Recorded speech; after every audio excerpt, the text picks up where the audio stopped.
Welcome back to TFT Central. Today we're going to take you through the best settings for the LG C3 display.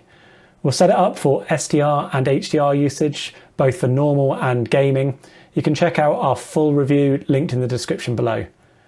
We've connected the screen up via HDMI 2.1 from our NVIDIA graphics card, and we've loaded up the desktop. And first of all, before we do anything with the screen, we're going to make sure that we've set the graphics card settings to the appropriate level. So this is a common area of confusion actually, and leads to a lot of questions. You'll notice that when you first open up the NVIDIA control panel and come to the change resolution section, you can choose 3840 by 2160, but the maximum refresh rate is stuck at 60 Hz.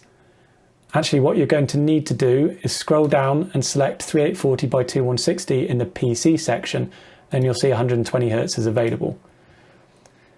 You can also change here to the manual color settings, and you'll want to increase this up to 12-bit color depth processing and make sure that the output color format is set on RGB and nothing else. So these should be the optimal settings. You will need to make sure that you've got firstly an HDMI 2.1 capable graphics card. So if you can't see some of these options and you can't choose 120 Hz, that may well be the reason. And then if you're confident you have got HDMI 2.1 on your card, just make sure you're using an appropriate and suitable cable. You'll need an ultra high speed cable, a decent one as well. That may cause you problems if it's not any good. So we're going to select those and select apply, and then that will be our graphics card set up, and we'll move into the actual screen settings now. The first thing we're going to do is set the input to PC mode. So you're going to need to scroll across to Home Hub. At the top here, you're going to press the three little dot icon. Bring that menu up and you're going to press Edit Inputs. So we've got our PC connected on HDMI 4 at the moment. So you're just going to want to click on the icon next to it and set this to PC mode. So that will ensure that you're getting the full RGB chroma and the best performance for a PC input. So we're just going to save that. And then we can just switch from here into our PC input as well. Now we're on our PC input mode, we're going to set the screen up for SDR and HDR use for both normal use and gaming. So first of all, we're in SDR mode in Windows. We're going to open up the main menu by holding the gear icon on the controller.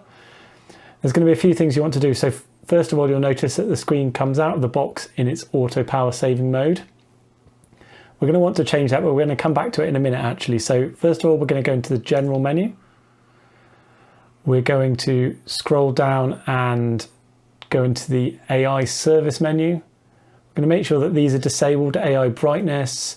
You can leave the sound pro on if you want, but importantly for the picture quality, let's leave AI brightness setting off. We're going to scroll down and we're going to go into the OLED care section, the OLED panel care. And in here you can turn things off like the screen move feature if you find that annoying for desktop usage. I'm going to turn that off for now. You can also change the logo brightness dimmer as well. That shouldn't be needed for PC input, but if you do find any problems, you can always turn that down. It's probably best to leave that on for now. The pixel cleaning cycle is in here, but that should run periodically automatically anyway, so you don't need to run that manually. And then the other thing we're going to want to change in the general menu, the most important thing, is in the energy saving section. So you'll see that by default the screen is set to the auto energy saving mode. Now that actually drastically reduces your peak brightness capability, especially in HDR use. So we're going to go in there and we're going to turn that to off. We're going to say yes, that's okay. And that's going to give you a much better brightness, including a much better peak brightness when we come to HDR. It's a universal setting across the screen for all uses, so important that we turn that off. So we've done the general menu. We're now just going to come back to the picture section. We're going to move out of the auto power save mode. So the best and optimal mode for desktop use would be the expert bright mode.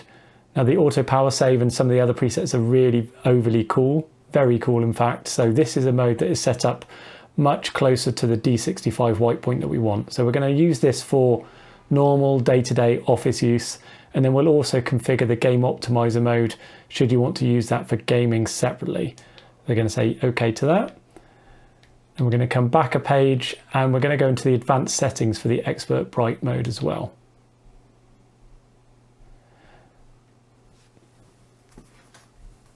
Now we're going to go into the brightness menu And the OLED brightness, that's very high by default. We're going to actually turn that down. We're going to use a setting of 41 here. So that will return you a luminance around 120 nits. If you want to go a bit higher for your usage, that's absolutely fine. You can change this to whatever you like. A setting of 55 would give you about 150 nits, and a setting of 78 would give you about 200 nits in this mode. 41 is our preference for desktop usage. And conveniently, that also avoids the ABL feature being needed, so that's a bonus. Going to leave contrast as it is, black level as it is. Gamma, everything else in this menu actually can stay on defaults. We're going to come back now to the color section. This is actually all set up fine. I'm going to go into the white balance menu just to show that in this mode, the white balance is set as warm 50. That's actually the warmest setting you can do from the TV, but it is actually conveniently very close to a D65 white point, 6500K. So we're going to use that, and we're probably going to come back and use that a bit later on as well. For the color gamut, you've got a choice here. You can either leave it on native mode, which will give you the full wide gamut experience, or if you want to work more closely with sRGB and SDR content, you can set this to auto detect, and that will trigger the sRGB emulation mode. So for desktop usage, it's probably more accurate to leave this on auto detect. That should also handle any wide gamut content from games and movies, and certainly in HDR anyway later.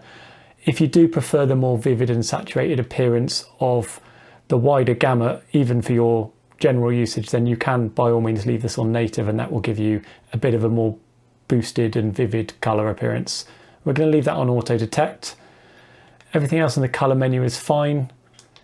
In the clarity menu, adjust sharpness, we're actually going to leave that at 10. We found that optimal for desktop and text use on this screen. You can turn that up if you want to for maybe one of the other presets modes for movies or games or something, if you like to accentuate the sharpness, particularly if you're going to sit a bit further away from the screen. But for desktop, office and internet use and that kind of thing, we're going to leave that on 10. Everything else in here can be left on defaults. The true motion setting, so you could enable this, the OLED motion. That will trigger the black frame insertion or the BFI mode, but that only works at 60 Hertz, and we're going to run this at 120, so we're going to leave that turned off. Obviously we don't really want that running for desktop use anyway. We might have used it for game, but not for desktop. You can use this reduce blue light setting if you want. It's a quick and simple on-off toggle. You may want to use that maybe for nighttime viewing, lots of text work or anything, but for a white point closest to D65, we're going to leave that turned off. And that is our setup for normal desktop usage. We're going to use the expert bright mode for that. We're also now going to set the screen up for SDR gaming use. So we're going to open up the main menu again, hold the gear icon on the remote. We're actually going to trigger the game optimizer mode here. Now this has got a much lower input lag and disables some of the image processing features, but it's the optimal performance for gaming. But we are going to need to make a few tweaks in the advanced settings section.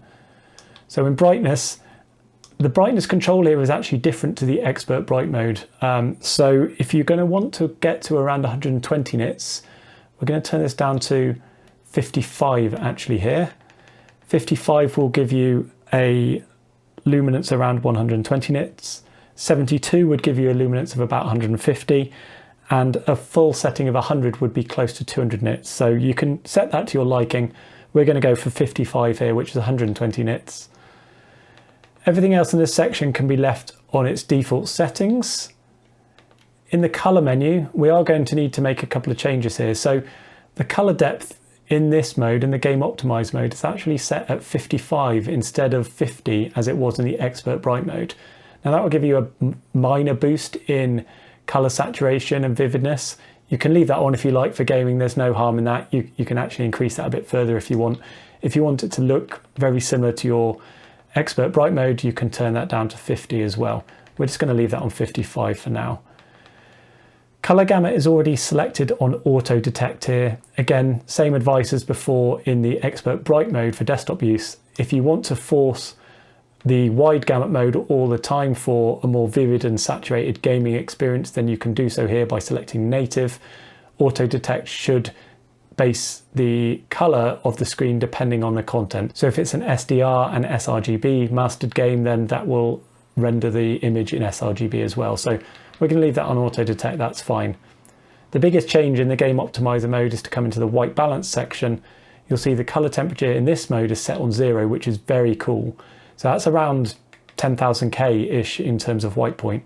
We're going to want to turn that all the way down to warm 50 to get to a D65 white point again, and then that will match the white point we had in the expert bright mode. Everything else in there can stay on defaults. And then you'll notice in the clarity section, there's not a massive amount you can change in here. We're going to leave sharpness on 10 again. That is fine and optimal for gaming usage. There are a couple of extra settings. If you just press the gear icon once, you can come down to the game optimizer menu here. If you select that, you'll see that it loads up this purple colored dashboard. There are a few things we can change in here as well. So first of all, we're going to enable the game optimizer menu. And you'll see that if I exit that now, when I then press the gear icon, it pops that up as a quick access down at the bottom here. So it will just confirm some of your current settings. Pressing the game optimizer menu button there will load up the settings. So we've got a few things we can turn on and off in here. The main ones you might want to look at might be to change the prevent input delay, the input lag from standard to boost. It doesn't really make any difference at 120 Hertz, but it does give some reasonable improvement at 60 Hertz. So certainly no harm in switching that to boost. We found that gave the best performance in terms of lag.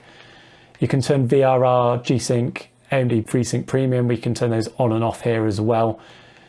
Auto low latency mode, you can leave that turned on. So that should trigger the game optimizer preset when it detects a game input. So we're going to leave that turned on, and then that should switch us between expert bright mode and the game optimizer mode. And then in the picture menu, you can adjust a few things here. If you want to increase the sharpness for any reason for gaming, you have to do that here from within this menu. The color depth again that we looked at, that was available in the other menu. We found those to probably all be the optimal default settings, so there's not really anything we need to change there, but feel free to have a play around with any of the things like black stabilizer if you want to improve some or change some of the gamma and improve some of the detail in shadows and that kind of thing. So that is the game optimizer mode set up in SDR as well. We're going to set the screen up now as well in HDR mode. So we've triggered HDR in Windows, and if you bring up the main menu again, you can see that the preset mode has now changed to HDR standard, indicating that we're in the HDR presets now. We're going to set one mode up for normal HDR usage, videos and that kind of thing, and another for HDR gaming.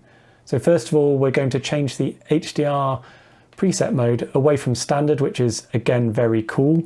We're going to change that to the cinema mode, which is much closer to a D65 white point. Now initially that's going to look much more yellow and warmer, but that is because the screen was very cool and blue before, so give your eyes a bit of a chance to get used to that, but that is the optimal setting. Then we're going to come to the advanced settings, just have a look in there. Don't change the OLED pixel brightness here. That will ensure that while it's set on 100, you'll be able to get the best peak brightness, the highest peak brightness. Now you can turn dynamic tone mapping on or off. So off would be closer to the artistic intent of the content, but I think you'll find that the on setting gives you a brighter and more vivid and punchy HDR experience, particularly in sort of mid-tones and darker content as well, potentially. So experiment with that as you see fit. You can switch between on and off. I think most people will probably find that dynamic tone mapping on gives them a more pleasurable HDR experience. Everything else in here you can leave as default. No need to change anything else in there. Color, we don't need to change anything in here, but you'll see that in the white balance section, the color temperature is again on warm 50. So that is closest to our D65 white point that we want. In the clarity menu, not really anything you can change here in HDR mode. We're just going to leave those on default. And that is it for HDR cinema mode. So that will be the one that you probably want to use for HDR movies and that kind of thing. Maybe HDR content creation or whatever. If you want to set up a mode for HDR gaming as well, you can come in here and again switch to Game Optimizer. And it's going to be very similar to what we did in the SDR mode. So I'll just quickly go through those again. Brightness, dynamic tone mapping, turn it on or off to your preference. On is probably going to be preferred by most people. Color, this is where you might want to change a couple of settings. Mainly the white balance, the color temperature, we're going to turn that down to warm 50 again to move away from the overly cool default setting of Game Optimizer to a white point that's very close to D65. So we're going to set that there. And that should actually be it in that main menu. We can also open the Game Optimizer mode again by just pressing the gear icon once. You can change a few things in here if you want. We've changed most of them previously in the SDR mode anyway, so you'll see input lags on boost, VRR still on. By all means experiment, but I don't think there's anything you'll really need to change in this mode either for HDR content. So that should be it for HDR gaming and HDR video. Hopefully you found that video useful. If you've got any questions or anything's not clear, please let us know in the comments section below. If you don't mind giving us a quick like, that would really help. And don't forget to subscribe for future reviews, testing and all our updates. We'll see you next time. Thanks for watching.